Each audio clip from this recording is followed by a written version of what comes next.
À la veille de la mise à jour économique du gouvernement Legault, l'Abitibi-Témiscamingue attend des réponses. Entre la crise forestière, les tarifs américains et le déficit fiscal régional, les attentes sont élevées, mais les annonces, elles, pourraient être modestes, selon le député d'Abitibi-Est, Pierre Dufour. Ce qu'on entend parler présentement, c'est que le déficit devrait être moins sévère que ce qui avait été annoncé lorsqu'il y a eu la présentation du budget. Donc ça, c'est quand même pour l'ensemble des citoyens du Québec, je pense que c'est une bonne nouvelle.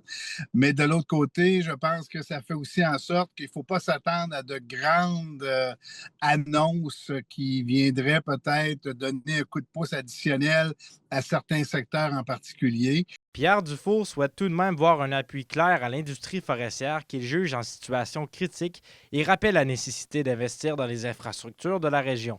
Bien, les entreprises prioritaires actuellement chez nous, c'est particulièrement le secteur forestier qui sont vraiment affectés, pas simplement par les enjeux économiques, mais aussi par le coût de la fibre. Et ça, c'est une action que le gouvernement, il n'y a pas besoin de changer les régimes forestiers.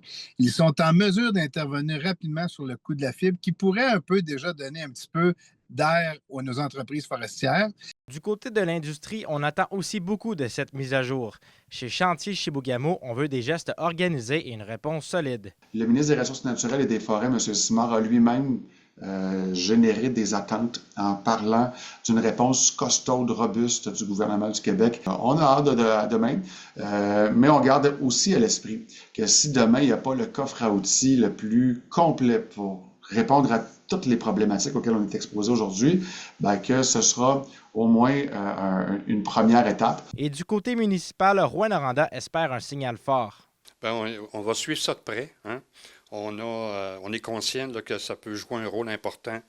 On a plusieurs dossiers qu'on souhaite faire avancer. Souhaitons que dans cette mise à jour économique-là, les dossiers qu'on a voulu, qu'on veut faire avancer, dont la ZIM, par exemple, soient inclus là-dedans.